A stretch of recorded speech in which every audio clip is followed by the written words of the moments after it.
Highway connectivity అన్ని బెటర్గా ఉండాలి అమరావతిలో అనుకున్నప్పటికీ కూడా మరి రాకపోకలకి ఇబ్బంది లేకుండా అక్కడ గన్నవరం దగ్గరే పెట్టుకోవడం జరిగింది. డెఫినెట్గా అన్ని కులాలకు అన్ని వర్గాలకు తగు ప్రాధాన్యం ఇప్పుడు కూడా చంద్రబాబు నాయుడు గారు ఏదో ఒక సామాజిక వర్గాన్ని సపోర్ట్ చేసే విధంగా జగన్మోహన్ రెడ్డి లాగా ఎప్పుడూ లేదు. ఆయన గతంలో ఎలా అయితే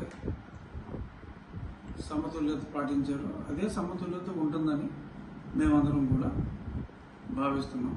అన్ని కులాలకు అన్ని ప్రాంతాలకు తగు ప్రాధాన్యం ఉంటుంది. ఇందులో మనం కొత్తగా ఆయన పరిపాలనలో ఎప్పుడు అలాగే ఉంటుంది కాబట్టి అందరూ ఎమ్మెల్యే లాగానే నేను కూడా ఆశిస్తాను. డెఫినెట్గా ఎమ్మెల్యే అయిన వాడు ప్రతివాడు మంత్రి అవ్వాలని అనుకుంటాడు. సో కాబట్టి అంతకుమించి ఎవరు మంత్రి అవ్వాలి అనేది అది ముఖ్యమంత్రి గారి యొక్క పూర్తి అధికారం. ఆయన ఎవరిని ఎన్నుకుంటారు అనేది అది ఆయన ఇష్టం.